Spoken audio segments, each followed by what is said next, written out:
Hi, my name is Luisa Kroll, and I'm an executive editor at Forbes. I'm really excited to be here today with Chase.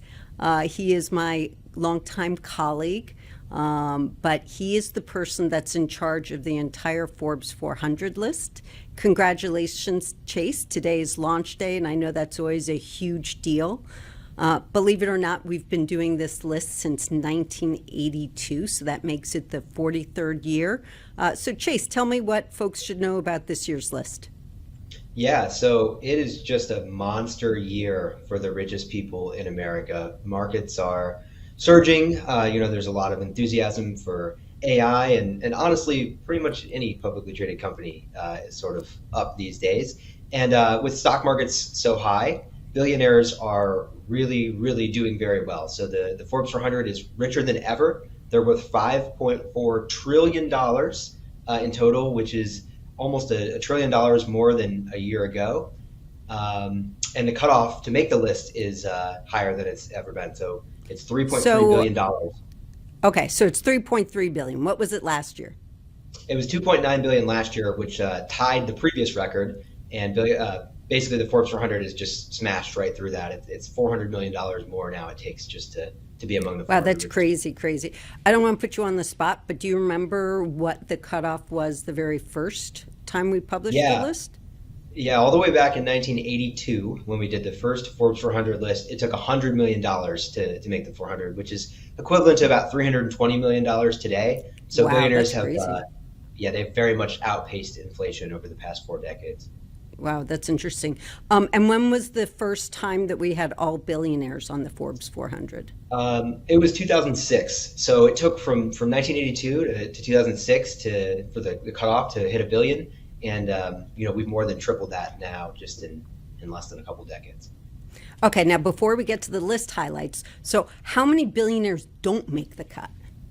Yeah, so this is the first year that there are more American billionaires who don't make the 400 than there are who do make the 400. So we counted 415 U.S. billionaires who are too poor to make the list of the 400 richest Americans. Wow, that's crazy.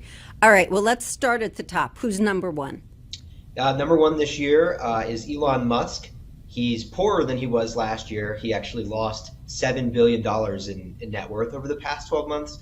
And he's still the richest person in America by a long shot. He's worth $244 billion. And that's well ahead of second place Jeff Bezos. All right, so how many years has he held the number one spot?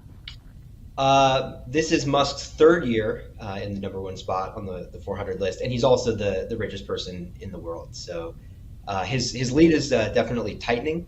Bezos is catching up. Bezos got richer over the last year, and Musk did not. Okay. So any other notable changes in the top 10 or 20 in terms of order? I know that always seems to be something that, people are interested in. Any big movements? Yeah, so, I think the big overall trend is that they're almost all richer. Just about every single one of them is richer, and a lot of them by billions or even tens of billions of dollars. I think maybe the two most interesting, gainers, I guess, in the top 20 are Jensen Huang, the co-founder and CEO of NVIDIA. Of course, NVIDIA has sort of gone through the roof, in recent years. And he propelled himself into the top 20 last year, and this year he's jumped even more ranks, and he ranks 11th now, and he's worth, I think, $104 billion. That's a big one. And then the other one is Mark Zuckerberg of Facebook, who fell out of the top 20 for the first time in a long time a couple years ago, and he's come roaring back, and he's all the way up to number 3 now, so just a little bit behind Bezos and Musk. So you just remind me of something. Jensen is worth over 100 billion. I mean, really, I think that it's only been in the past few years that we've even had anybody that was over 100 billion. How many are we up to today? So we're up to a dozen billionaires in the $100 billion club, American billionaires. So it was crazy. I started working on the Forbes 400 a decade ago now, I guess, and the thought of somebody being worth $100 billion was a pretty, I wouldn't say far off thought, but I mean, we were not there yet. And now we have 12 people there and counting. Okay, great. And so, who are some of the notable newcomers? I mean, it's hard to even imagine somebody worth 3.3 billion kind of coming out of nowhere, or at least, us being able to prove the number. But there are some new folks, right? Yeah, yeah. I mean, it's a very difficult list to make, of course, and with the minimum net worth going up so much this year, it's even tougher than in other years. But still, 23 people were able to do it, and were able to amass a big enough fortune that they could sort of take spots from from 23 other billionaires. And so, they've made fortunes in everything from plastic pipes to artificial intelligence. We've got maybe some of the most interesting ones are Leonid Radvinsky, who is the owner of OnlyFans, the social media site. Todd Graves, the founder of Raising Cane's Fried Chicken, and Peter Cancro, the founder of Jersey Mike's Subs, and then of course a whole host of tech billionaires like Jayshree Ullal, who is the head of Arista Networks, the cloud computing company. Well, I have to confess, I've never tried Raising Cane's or Jersey Mike's, though my husband has had Jersey Mike's. But, consumer spending is obviously something that I always find really interesting, especially when you drive around the country and you see which brands are doing super well. Are there any other kind of big name brands that have had movement on the list? I know Chick-fil-A is always one that seems to, keep increasing. Are there other brand names that folks might recognize? Yeah, I actually think the most interesting one of all might be Dick's Sporting Goods. The stock is up a ton, and the billionaire behind Dick's, Ed Stack, is a big gainer and new to the 400, I think, or maybe a returnee this year. So big big year. That's super interesting. That's also super interesting because Phil Knight is one of the only, not only, but he is down this year in a year where there are a lot of people, Phil Knight of Nike, in a year when a lot of people have gone up, right? Yeah, exactly. So, Nike stock has sort of had a rough go of it in recent years. And I think they were hoping that their very prominent role in the Olympics this summer would sort of turn things around, and kind of hasn't. So, Phil Knight is down big. And meanwhile, you might think brick and mortar retail is totally dead, and there's that Stack of Dick's Sporting Goods, who's doing so well. The other thing about Stack, the other interesting thing about Stack versus Knight is that Phil Knight started Nike, I think, from the back of a van or something. I can't quite remember. I know it was blue ribbon shoes. Anyway, many years ago. And I think it was Ed Stack's dad who actually founded Dick's Sporting Goods initially. So tell me, how many of the people on the list are self-made versus how many have inherited their fortunes? Yeah, so the list is overwhelmingly self-made. It's something like 2/3 of the members of the Forbes 400 established their fortunes, we say on their own, but of course everybody has help and luck, and these billionaires oftentimes are the first people to say that. But they didn't inherit their money; they sort of established it. And so 2/3 of the list is self-made. That number has risen a lot since we started doing this, 4 decades ago. I mean, less than half of the list would have been self-made back then. You still had these great family fortunes, which over time have dissipated, or they've just been overtaken with, good old-fashioned competition. And, upstarts and younger billionaires and the tech revolution and all of that has sort of led to the list becoming, quite a bit more self-made over time. Great.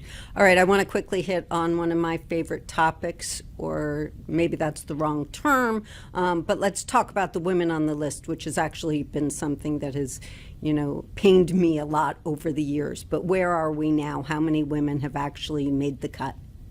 Yeah, so the Forbes 400 is certainly very much a list mainly of old white men, not entirely old white men. There's lots of, of interesting stories there of people who are not old white men, but it really is, and I think that's reflective of, society and all of the obstacles that women have faced. And it takes a long time to build $1 billion fortune. And decades ago, when a lot of these people were getting started, it was even harder than it is today, for women who wanted to be entrepreneurs. So, this year we have 67 women on the Forbes 400 list, which, comes out to, a pretty low number, but it's up 7. There's 7 more women than last year. So there is progress. It's slow and steady, but it is progress. And 13 of those women are self-made women, which has got to be the most ever. And that's people like Diane Hendricks of ABC Roofing Supply, who's the richest self-made woman, Jayshree Ulal of Arista Networks, Meg Whitman, who is the CEO of eBay and Hewlett Packard, and now is the U.S. ambassador to Kenya. So there's, you can certainly make the 400 as a woman and as a self-made woman, but so there's some hope. There is some hope, and it is getting better every year slowly. Okay, let's quickly talk about industries, because you mentioned a couple times about AI and Jayshree. What are the areas where it's kind of easiest, or where should I be starting my business if I want to have the best chance of making the Forbes 400? Yeah, so you can make a Forbes 400 level fortune in just about anything, and I mean we've. There's people in industries as wide ranging as, somewhat boring stuff, like I mentioned, plastic piping or roofing supplies, right, and, things like that, all the way up to, Elon Musk launching his own car brand and, all of the stuff that he does that's sometimes pretty exciting. But, there are some industries that are more likely than not to make you rich, I would say. And certainly finance and investments is the industry that probably the likeliest. More than a quarter of the list are finance and investment billionaires. They're worth a combined $1.3 trillion. So, a lot of money to be made there. The other one would be tech, of course. All businesses are increasingly tech businesses these days, but right, people who are really in the technology industry have made some pretty amazing fortunes and pretty quickly. There aren't as many tech billionaires as there are finance and investment billionaires, but they are the richest bunch on the Forbes 400. I mean, they're worth 1.8 trillion out of the whole list, 5.4 trillion. So that's a good way to do it. Okay. And another I would say is just food and beverage. A lot of these fast food companies, food distributors, people with energy drinks and things like that. It's another good way to make the 400. All right. So money begets money. Yep. Come up with something really innovative, or give people what they want to eat or drink. Okay. Yep. Good things to think about. One of the questions that I used to always get when I was in your position, and just to be clear, Chase is the top editor on this entire project. So if there are any billionaires listening and you're unhappy with your net worth, Chase is the person to call. And I'm sure we'll be hearing from a lot of these folks. But joking aside, why do we care so much about these wealthy people? Yeah, it's a great question. I think that the Forbes 400 is really a map of the great fortunes in America. And it's not just something that's interesting to sort of peruse or, interesting to sort of look at the lifestyles that these billionaires have or something like that. But I think it's a lot more important than that. Great wealth is great power, especially in America. And you really can't have these conversations about, who these people are and what they're doing, and whether it's a good or a bad thing, or the public policy debates about whether we should tax, unrealized capital gains, or whether billionaires should be allowed to exist, or, all of these public debates that are raging on. I mean, especially right now during an election year, you can't really have an informed debate about that if there isn't somebody who's chronicling who these people are, how much money they have, meaning how much power they have, and what they're doing with it. Where are they spending it? How are they spending it? How are they using it to get richer or influence the world around them or the world of politics or all of that? And so the 400 is really this big investigative project that sort of seeks to provide that data that allows us to have these conversations about wealth in America. I mean, we're really probably the only people who have been chronicling wealth of the ultra wealthy, over the past 4 decades. Related to that, I've noticed that There are some billionaires that are very, very public about their role and, want to pay more taxes. There are others that really want to kind of defend their money and keep it so that they can kind of pour it back into the economy in other ways. I'm curious, how generous are these people? How philanthropic are they? Are they using their money for good? Yeah, so, one of the things that we track, in addition to tracking the wealth of the 400 richest Americans, is we track how much money they've given away to charity. And many of these people are America's great philanthropists. These are the people whose names you're going to see when you go to great museums or when you're on college campuses, and their names are all over, a wing at the Met, or, this dorm at Brown or something like that. Or, the people who are pumping a lot of money into local charities too. Yet when you start to look into how much money they've actually given, it's really not that much. And that's definitely a little bit surprising.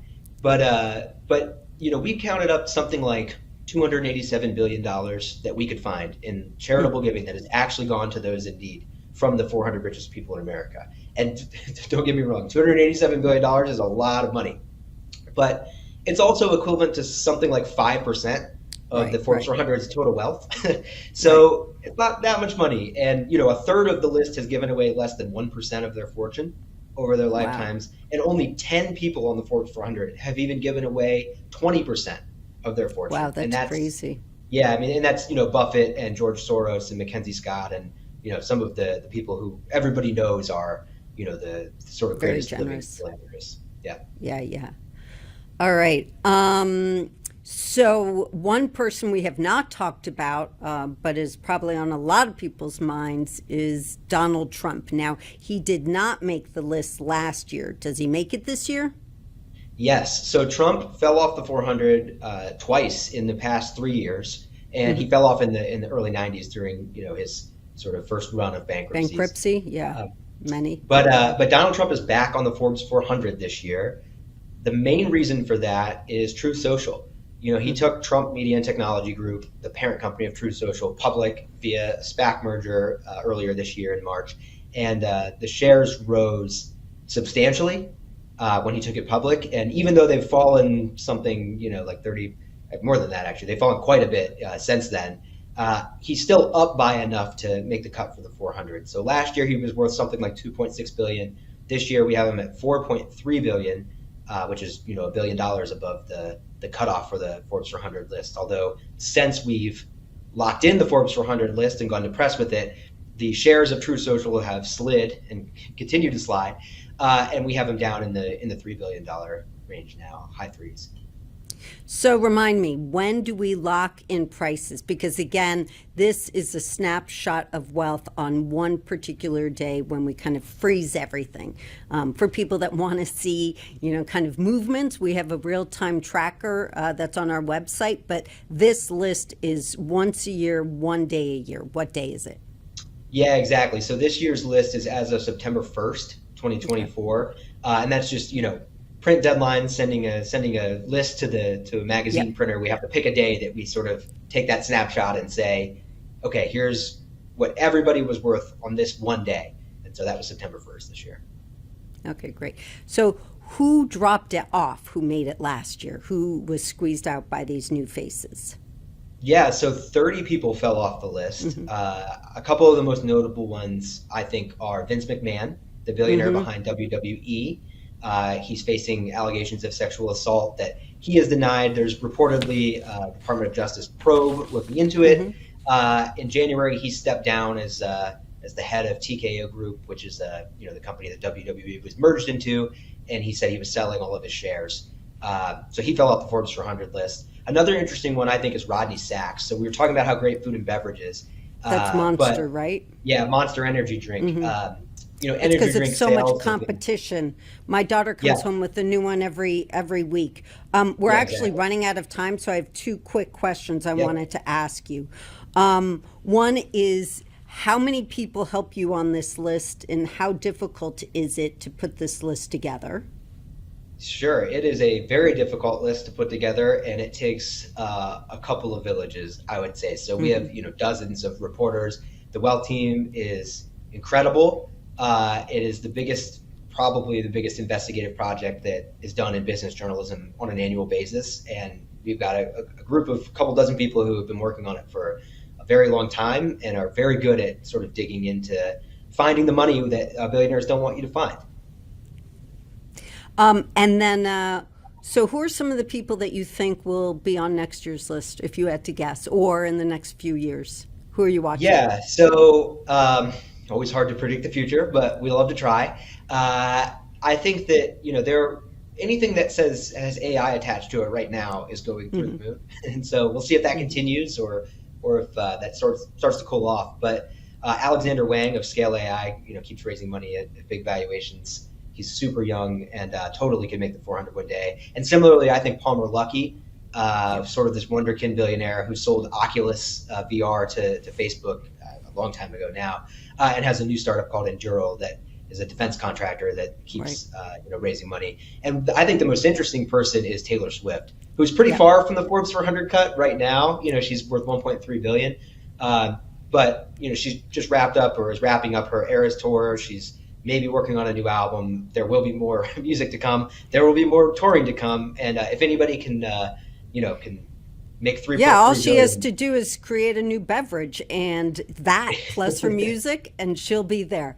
Thank you so much, Chase. As you can tell, I can talk about this all day. So thanks so much for coming on and talking about it. And congratulations again on another phenomenal job.